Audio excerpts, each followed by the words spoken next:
question. Bakit lagi mo kami pinapaiyak sa mga movie? Iyak si Joe sa kanila. Kasi dapat lagi mag-move on eh. Thank you, Josa. Salamat. Nalalayo sa si Tito Ricky. Tagalan nyo pa, maraming oras si Tito Ricky. Sige.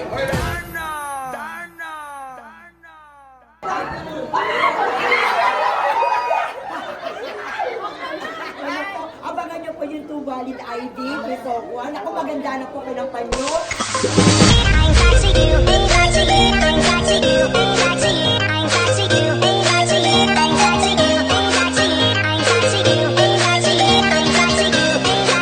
Hi! Josa Lover! Andito po ako ngayon sa Gateway sa Cubao. Tama ka na, sa Cubao tayo. And manonood po kami ng mga Cinemalaya. Kaya samahan niyo kami na manood. Wow, samahan. Kukwentuhan ko pala kayo para magkaroon ako ng movie review. Para in case na may plano kayo manood ng movie ngayon, may idea kayo. Support po natin ang mga pelikulang Pilipino. Alam ganin nyo, nakakamiss yung mga panahon dati na nanonood tayo ng mga singin na hilig natin. Pero ngayon medyo nagbago na ng platform ang mga panonood ng mga pelikula. Iba mga nasa cellphone na lamang, at iba naman ay sa mga Netflix nanonood. Kaya supportahan po natin dahil basta Cinemalaya, ibig sabihin napakaganda, quality, yung istorya, lahat, pati mga editing. Ang namin panonoorin ay valid IDs ni Ate Poki. Support po natin ito kay Ate Pokwang. Alam na ninyo, nagpa-black screening si Tito Oji para sa pelikulang 2 valid IDs para makapanood po yung mga kapatid natin, mga kapamilya natin ng mga breast cancer patient. Ito ay isa sa mga treat niya sa mga may mga breast cancer. Regalo niya, papasko niya dahil alam naman natin na lagi tayong early Christmas party sa mga breast cancer patient. Dahil sabi ko nga, malungkot man sabihin, pero ang iba po ay hindi na umaabot ng Pasko. Kaya bilang maagang Christmas gift, ayan, ito ang treat natin sa kanila. At syempre, dahil love na love ni Tito Oji at purin-puri niya si Ruru Madrid, kaya papanoorin din natin yung ang kanyang movie entry sa Cinemalaya. Syempre, Ruru Madrid, yan, Diyos ko. Excited din ako dahil isa sa mga pinakamabait na artista na nakilala ko. Wow, feeling close, si Ruru Madrid. Kasama ko si Rachel at si Jerome. Ang call time namin is 3 p.m. pero magto 2 p.m. pala. Nandito na kami sa Gateway. Dapat maaga tayo sa mga ganitong event dahil alam niyo na number 1 turo ni Tito Oji na bawal magpa-late sa mga event. Hi! Hello! Yes? Akit ikaw! Umakit! Ayan, dapat hindi tayo nililate sa mga event kaya dapat mas maaga tayo sa call time. Galing pa kami ng Batangas niyan ha, sobrang lakas ng ulan. Hindi ko alam kung first time ko dito sa Gateway, kaya naliligo kami. Pero ayan, nakita na namin yung kanilang sinihan. Ayan. O in fairness, may nabati sa akin dito. Baka sa taas pa. Ayan, ito na pala yung movies. Cinema nila. Ano ka talaga ang tunay? Movie o cinema? Basta ano, yung mga cinema nila. Kuya, saan ang Gateway to? Pero maglalakad po kami. Dito rin po, hindi naman kami liliban ng mga kung ano-ano. Lalabas kami sa kabila. Saan po tayo? Kabilang mall. Ito yung... Gateway to, yung bagong concept. Sige. Thank you, Kuya. 1:48 pala ang ngayon. Pero tama din lang naman dahil ayan, tulad nito na hinahanap namin yung cinema nasa kabilang Gateway to pala, may mga ganito pala. So tama lang pala na may mga allowance tayong oras. So ayan, sa mga iba dyan, yung mga gusto mag-artista, number 1 rules. Hello, number 1 rules, huwag kayo magpapalit dahil kapag lagi kayo na-late, ay mabilis kayong palitan dahil kayo ay magiging cause of delay.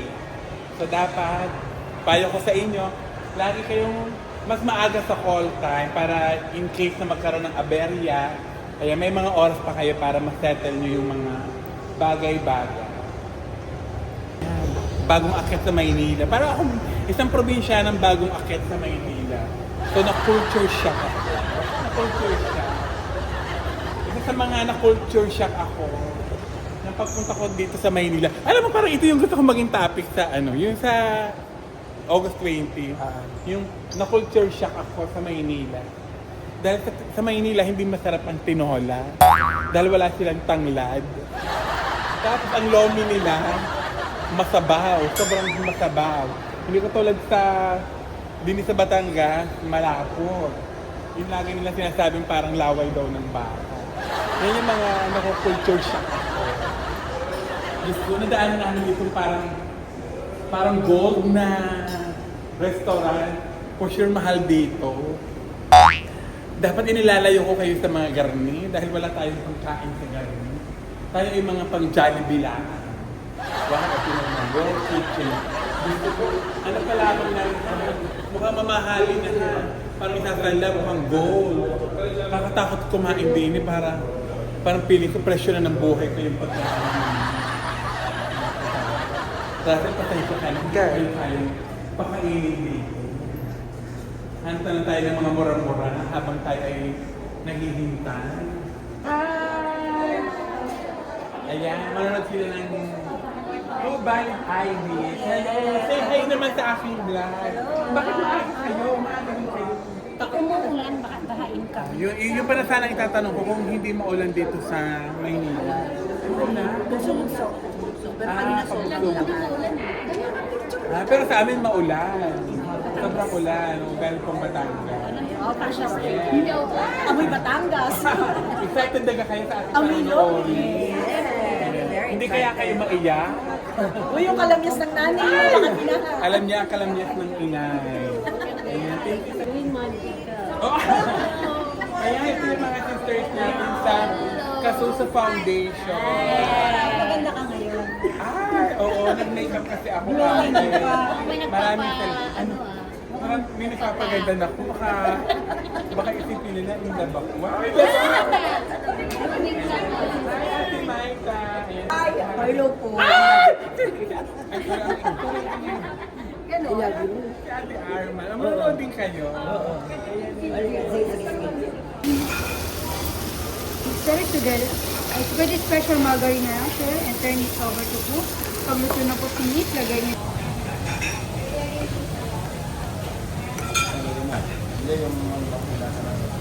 Mainit ate. Ay, Michelle. Para po nagpa-black screening si Maring Oji para po sa breast cancer warriors. Ayan po. Ayun. Pakita. Yung pala may ilaw Eto pala. naman pala yung Diyos ko, ilaw. sayang lang yung lipstick ko, Red. Di ba? Tinernohan ko yung upuan. Palakpakan na may kasamang hiyawan matapos kaming paiyakin sa pelikula ni Ate Pop. Abay tunay naman na maraming nagpapahirap sa mga sistema dito sa ating bansa na dapat naman ay baguhin na. Siyempre nakapunta rin ako sa exhibit ng aking pinsan si MJ Suayan na may pinamagatang Just Before the Sunshine sa Bel Air Makati din sa ACM Studio.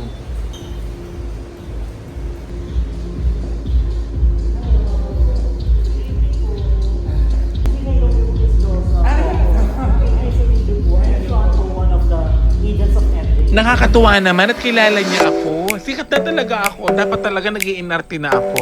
Charot! Halik kayo at samahan niyo ako sa obra maestra ng aking pinsang si MJ Suayan. Go, go, go!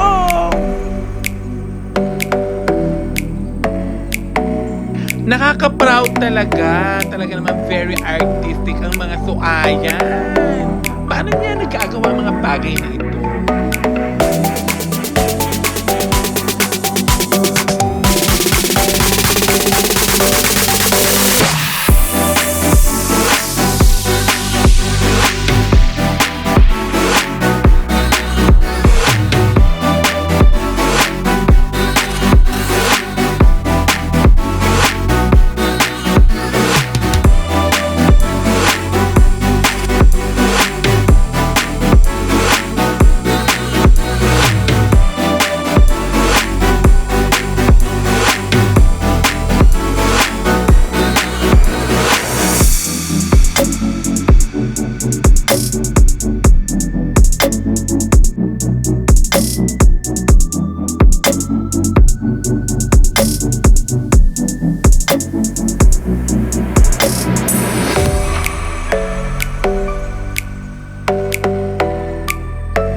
very beginning, nandito silang lahat.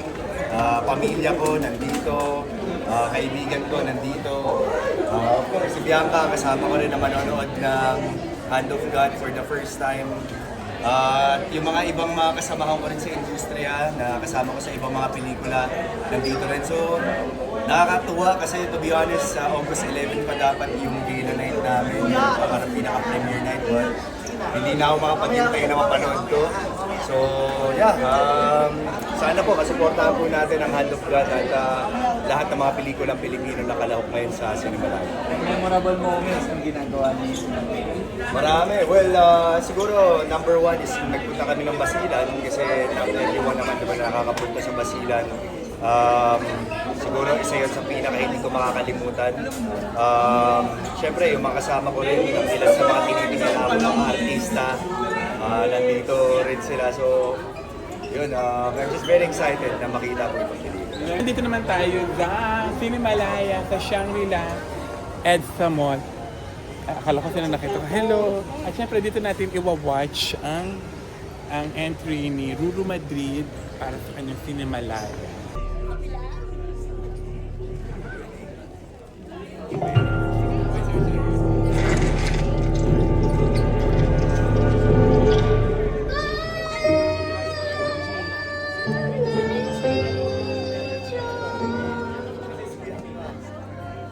In this house?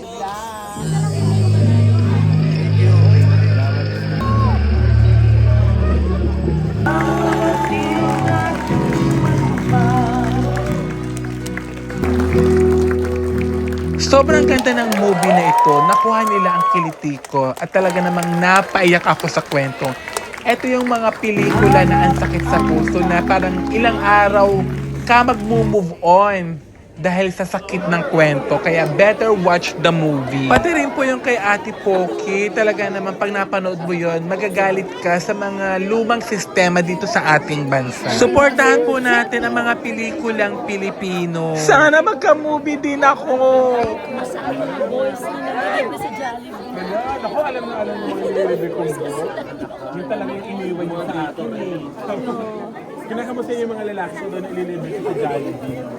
Naghihintay lang po doon. Sa table 5.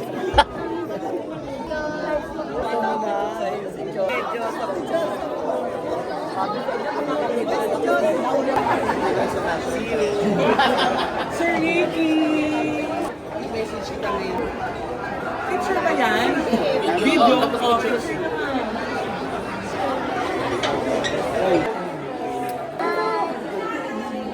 Bianca. Eh, busy kasi ang Bianca. Bakit si Bianca? Eh, since kasama si Bianca doon sa... Actually, Kayo, no. Ruru ba eh, isa sa mga producers nito? Ay, gusto mo, honest.